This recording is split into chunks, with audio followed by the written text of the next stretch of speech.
jewen ko moƴƴe men or jewen ko moƴƴe mabɓe. bandiraɓe ɗo yarate gonɗen koye natirde hamady hounare ɗo woni commune mo hamady hounare immorade wendu bosiyaɓe saɗa fayi ndendori ɗo woni entrée commune mo hamady hounare saabi ɗum noon hannde wonko jiɗɗen hollude bandiraɓe kolleten ɓe ko bandiraɓe hewɓe ene nananno GIE ya Allah gonɗo hamady hounare won caɗele kewɗe dañaɗe hen wonde wonko foti mahe toon ene wiye agro business kono ko ɓuuri hen ko hawnade agro business o ñawananoma hectare uji ɗiɗi ɗo e nokku biyeteɗo Prodam. bandiraɓe ko ɗo henno woni Prodam hectare uji ɗiɗi biyanoɗi ene mahe agro business woni mahaɗi to e sardin ya Allah walla GIE ya Allah ko ɗo 2 hectares o waɗano programme nini mboɗo sikki ngal ɗo boowal ɓuri sardin o to mawnude ngal ɗo boowal nini boowal ngal nini oɗon jiiri guite mon holno gasirta yo 2 hectares woote ɗo henna ɓe dutto ɓe jaaɓe mahoye ɗum e sardin rewɓe sardin mo ganduɗa guila hedde anneji 80 mankata hande duuɓi 50 maire wiya koko haalda ene nanodira namdal ngal ko gootal so tawi koko haalda ene nanodira hol kayit ciifodiral hakkude mairie ndi e rewɓe ɓe ɗo agro business o fonno wonde soit disant agro business pour laaɓa c'est ici neni onon jiiri guite mon donc firti ene waɗi de banditisme politique ene waɗi sayagal politique gongal hen ɗo e nder oɗo commune mo hamady hounare kono noon enen fof ma en daaro e yeeso Allah joni noon holko itti toon oɗon projet artir ɗum ɗo e GIE ya Allah yimɓe hewɓe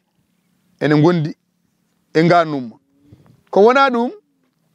ko heddi hen ko mbaɗeten tan koko memoto ko yiyoto hewɓe wonɓe oto banggue ene mbiya ko haalete ko wawa wonde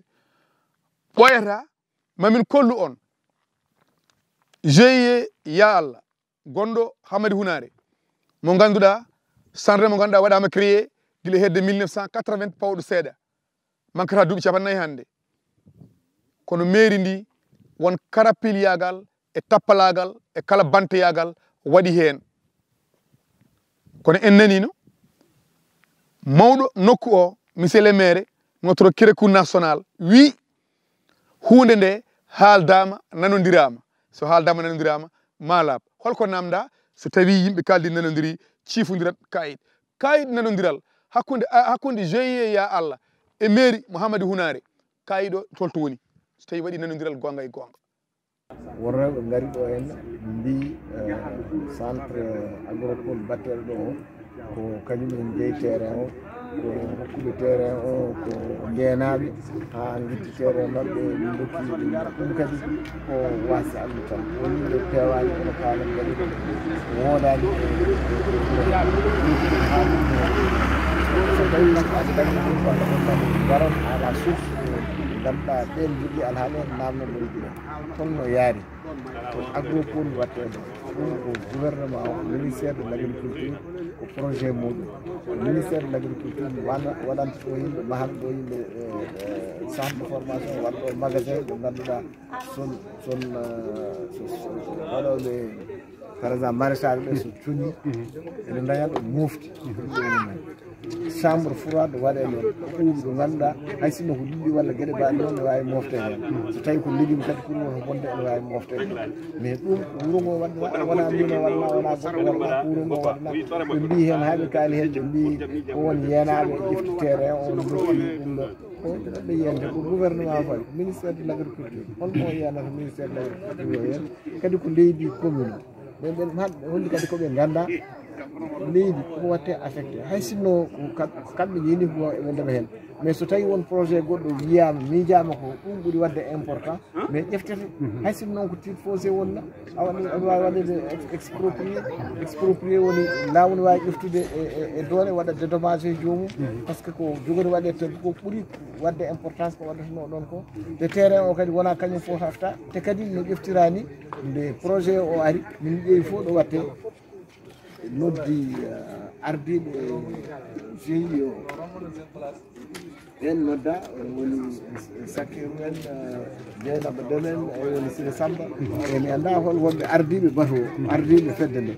min kalde mabɓe min kawre mabɓe min mbaɗi contrat pour wiide ɓe jaɓi ɗay hokkude ɗaccude hectare o pour ɗum ɗo ɗum waɗe toon projet o watta pourquoi ɓe jaɓi par ce que ko intérêt yimɓeɓe fof ko yimɓeɓe fof nafa kamɓe rewɓe ni ɓurata aduna naftora ɗum so gasi koye nder ɗomal woni soɓe ndemi ɓe gayni ɓe jeeyani ɓe jogori gonɗe ɓe ɗon moftude donc